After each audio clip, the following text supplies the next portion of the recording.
Frank, if we could just start away from the game first of all, a difficult weekend for football.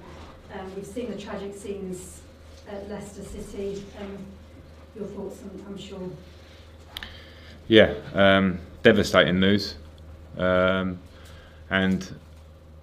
myself, everybody at Derby County Football Club, pass on our thoughts and our condolences to the families of everybody involved, and to the club as a whole, because it's been an incredible story. I'm reading this morning all the quotes of the players and the, people at Leicester speaking so highly of the man, which shows the effect he had and what a caring, good man he was.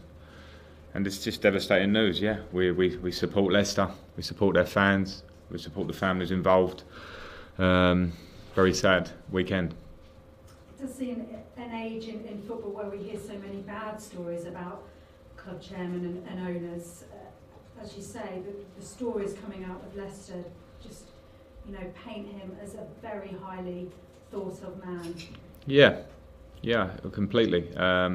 Working in the community, caring for people, things that are easily forgotten in the football world, that we sometimes talk about it being a money crazy, cutthroat world, and then you forget there are certain individuals in there amongst there that are doing just great things, and then something like this happens. So perspective for all of us who work at football clubs, and we're stressed and we're thinking about football results, and then you go, there's real perspective. So yeah, a sad weekend for us all. And as players and a manager as well, can it be really important to have that link with the chairman, to have such a close relationship? Yeah, without a doubt. I think it's I have a chairman and owner here that really cares about this club, and I appreciate that. We want to be successful here, and they put so much time and effort and care and contact, day to day, week to week stuff. So I understand the link and the ties. I had it at Chelsea for many years, an owner that came in and revolutionised the club and changed it and lived huge moments with us. And Leicester had a huge moment together as well. So I understand that we're all so thankful. If you're a Leicester fan, you're a Chelsea fan, we're Derby fans, we're thankful to our owners and we hold them dearly, and that's what makes this so sad for them as a club. And also sad weekend as well with the news of Glenn Hoddle being rushed to hospital. Was that a huge shock to you? Yeah, a huge shock. I heard after our Middlesbrough game, it's certainly put in perspective my disappointment about not winning it at that point. And I grew up idolising Glenn Hoddle as a player, an England player. I was fortunate enough to work with him in the media a lot last year, and his knowledge of the game and his willingness to help and speak to you and give you words of advice was something that took me back over the year. I was, I loved Glenn Hoddle as a player and as a man, and we're fingers crossed that the recent sort of news of that he's hopefully getting a bit better. I'm sure it's a bit of a road of recovery for him, and wow, the man who you read reports of that helped him. Talk about heroes. So yeah, let's hope Glenn's fine. On to the game, a big game, I'm sure personally for you, your players, the club. How are you feeling preparing to return to Chelsea as a manager? Well, I'm preparing, so I'm working hard. That's my job, to try and prepare us, to give as good a account of ourselves as we can. They all want to play this game. We're very fit and ready in general terms, but yeah, it's a special occasion for myself, also for Jody Morris and Chris Jones, who both worked there for a long time. But yeah, for my playing career, for my affiliation with the club, the bond I had with the fans and people behind the scenes there, it's a special draw for me to be able to go back and see people behind the scenes and see 40,000 plus friends in the stadium. Are you a man that gets quite emotional? Will it be an emotional night? Yeah, well, yeah, I am. I'm more emotional as I got older, I think. Like these things catch you, because you realise in life, what the important part of Chelsea in my life, how important it was. I mean, what I owe for that, in terms of thanks. So yeah, sometimes those moments can catch you when the business starts, and I want to prepare the team and try and see how well we can do on the night. But in terms of arriving and seeing people and walking out at Stamford Bridge, not out onto the pitch, but to be there, would be very special for me. You must have thought when you stepped into life as a manager that this day would perhaps come, but I'm sure you didn't expect it to be so soon. No, I didn't expect to go up against Jose Mourinho, and I didn't expect to go to Stamford Bridge and put my team up against Chelsea. But I'm delighted on both fronts. Obviously, to go to Manchester United was one thing, and but the opportunity to go here so soon, yeah, it's big for me. It's big for the players. We've got a lot of young players here and a lot of experienced players who are very driven and want to play in the Premier League and against Premier League teams. So they deserve the occasion and the opportunity to go up against what is a fantastic Chelsea side, no matter who they put out on the night. What have you thought to Chelsea's start to the season and start to life under Sarri as well? Very impressive. Sarri's very impressive. And I think he's, and I can feel it here because I've worked, not to say the staff here, everybody, the players have worked very hard from the start of pre-season to change certain things, as managers tend to do when they come in. And I know the work that has to go in to try and make those changes, and to see Chelsea change style in ways, to see them hit the ground running and get results. I know that's just work. That's work on the training ground. So Maurizio Sarri has made his imprint so far. It's a great start for them. And that's why we're coming up against a very strong, well-drilled but talented team. Do you see them as true title contenders this season? Yeah, I do. I see them in a mix of teams who are very strong up there. Manchester City, we all know. Liverpool, we know, are strong. Tottenham are very strong. But Chelsea is certainly in with a shout. And without singling people out, because they're a very strong squad. But with Eden Hazard in his form that he's been in at the start of the season, they've got an absolutely outstanding player in world football at the moment in their team, and let's hope he wants a rest on Wednesday night. There are doubts over him. Are you keeping everything? I think he's scared of coming up against my team. I think he's scared of how I'm going to nullify his threat. No, I love Eden Hazard. I've got huge respect for him, of course. I hope he uses a bit more time to rest and make sure he's fully fit for the weekend ahead. But at the same time, I want my players to go up against the best. So if he starts, if he's on the bench, what a challenge. All of us, the defenders, a right back who may be going up against Eden Hazard facing you down. That's great with some of the young players we've got. Is he the best in the world right now?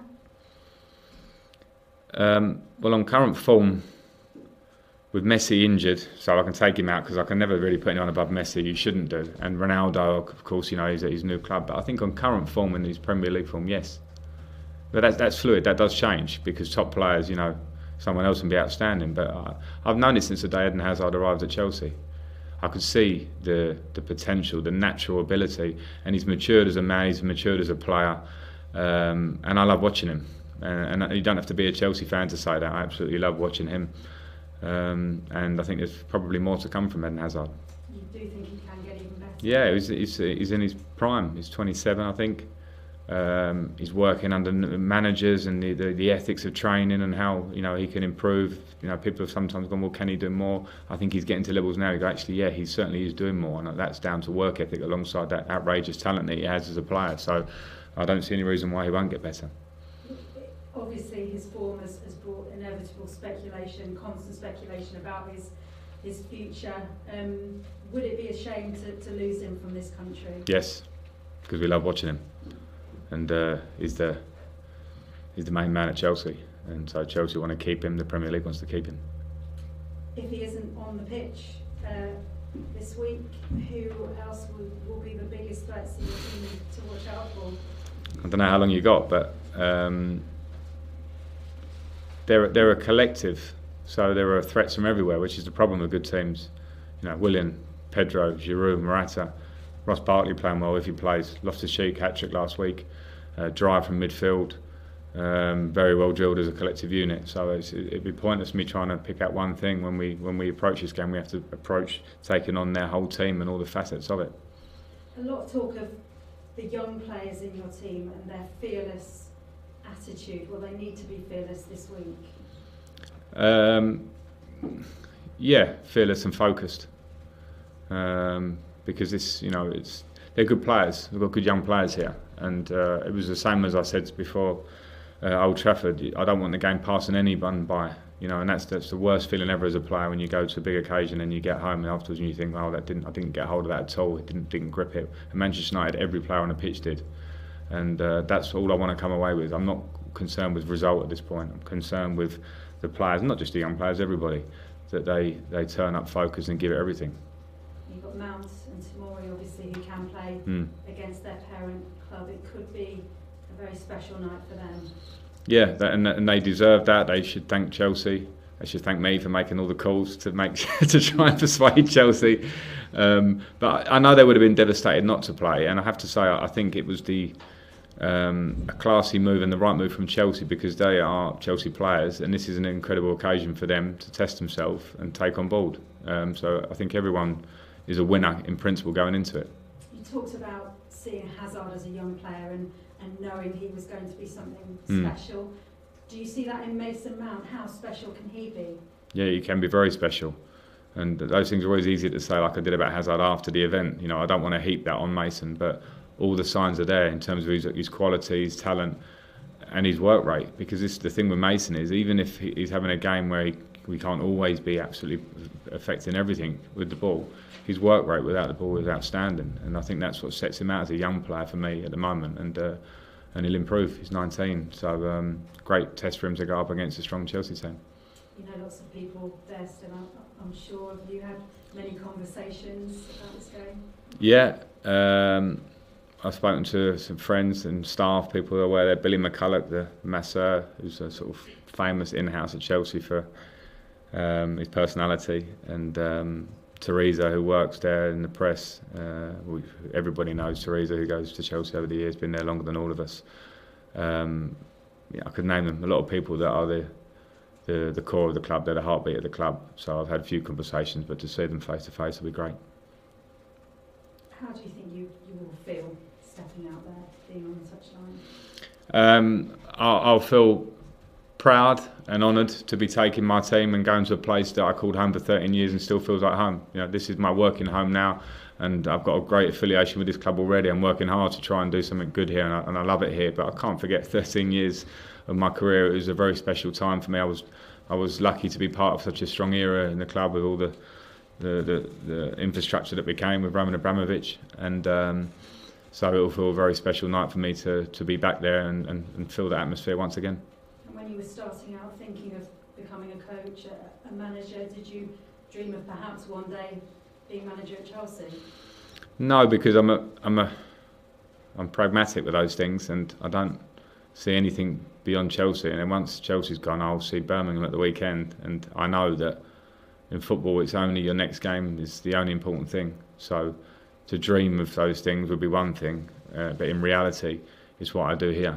I want to be successful here. I'm not going ahead to any future role or idea, because it will rely on what I do here, what happens next, and hopefully this is something I can bring success to this club. That's what I want to do.